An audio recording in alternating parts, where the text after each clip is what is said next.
In a league that averages, 115, holding another team to under 100 points, like, what do you want opponents to take away from your defense? It's not going to be an easy night.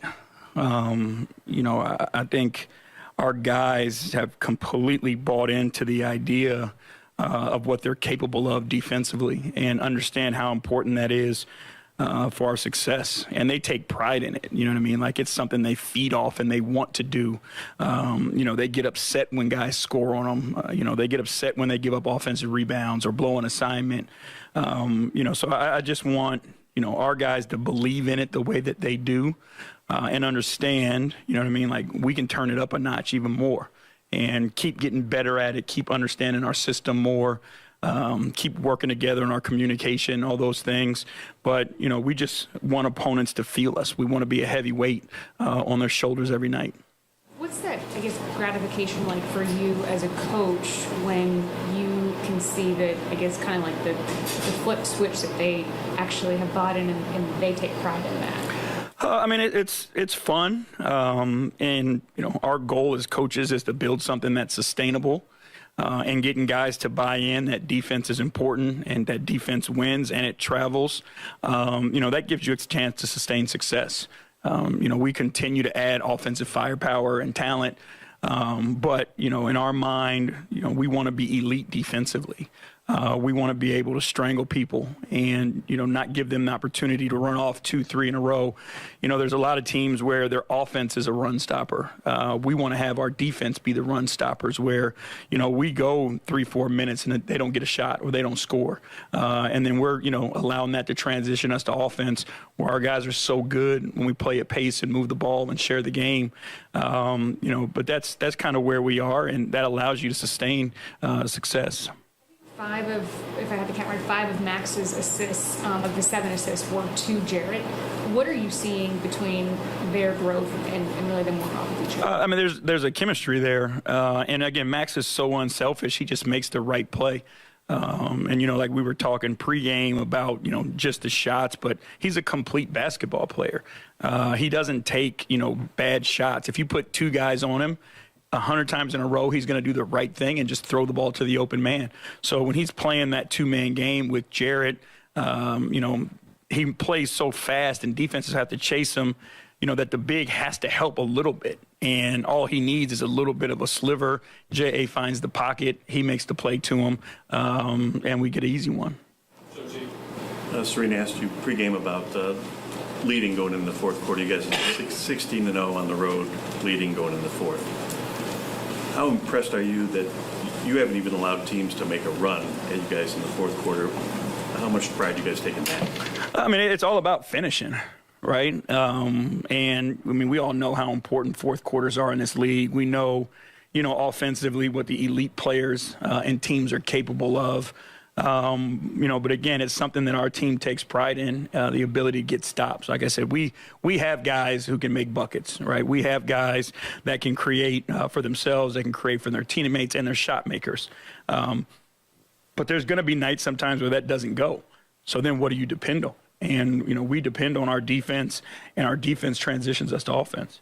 There was a moment where Scotty Barnes purposely sagged off Evan, let him shoot the three-pointer. How dangerous can Evan be if teams are going to give him that? He's continued to show, he's going to be – his game is going to be flawless at some point. He works so hard at it, and he wants to be great. This isn't just, a pastime for him because he's 7 feet tall. Teams do that. He's going to knock down shots, and we're going to win games. Chris. Hey, JB. What's up, Chris? You guys had 36 assists on 48 made shots. What do you feel like was working so well on the offensive end? I hate to oversimplify it, but we just passed the ball to the open man. As simple as that sounds, that's what this game is all about. And I think sometimes, people get bored with the simple things. But through this stretch, I think you guys have continued to see, we don't make it complicated. What's complicated is the decisions defenses have to make to stop the guy that's in front of them. And then that guy just makes the right play and throws the ball to the open man. And everybody's doing it. Everybody's making the one-mores. I know Joe G was talking about finishing games, but over the last 6-7 weeks, you guys haven't trailed a whole lot.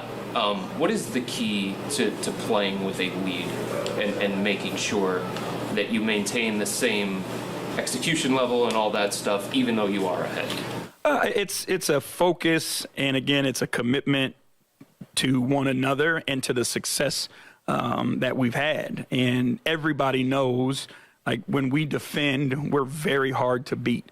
And that's where we get leads, is because we are good defensively. And then our defense transitions into a thrust offensively that makes people feel like they're chasing us and like they're suffocated because they can't catch their breath. So for us, everything starts with the defensive end of the floor. It's a competition, a grit, because it's not always easy. We're playing against the elite of the elite in this league, who are extremely talented. But every single night, our guys accept the challenge, and then they support one another and they trust one another. So that gives you a chance to build leads and sustain them. You won 17 out of the last 18, I think, 9 in a row. You think the media should consider you as contenders? I honestly don't care. Yeah. Okay, Coach, yes, a question not related to the game.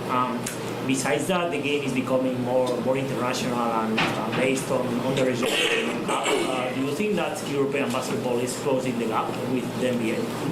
I think there are definitely elite individual players coming from Europe, as we've seen. The past few MVPs have all been international guys. I think the NBA, because it gets people from all over the world, it's the best basketball on the planet consistently.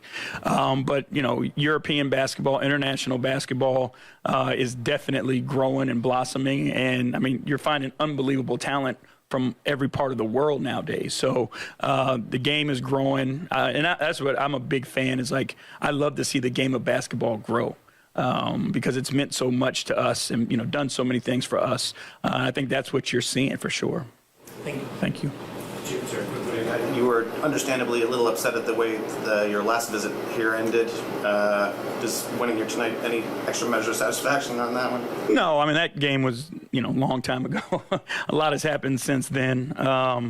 We're just happy with where we are. And, we got another game on Monday. Try to approach it with the same attitude and go get the job done. Thank you, guys. Thank y'all.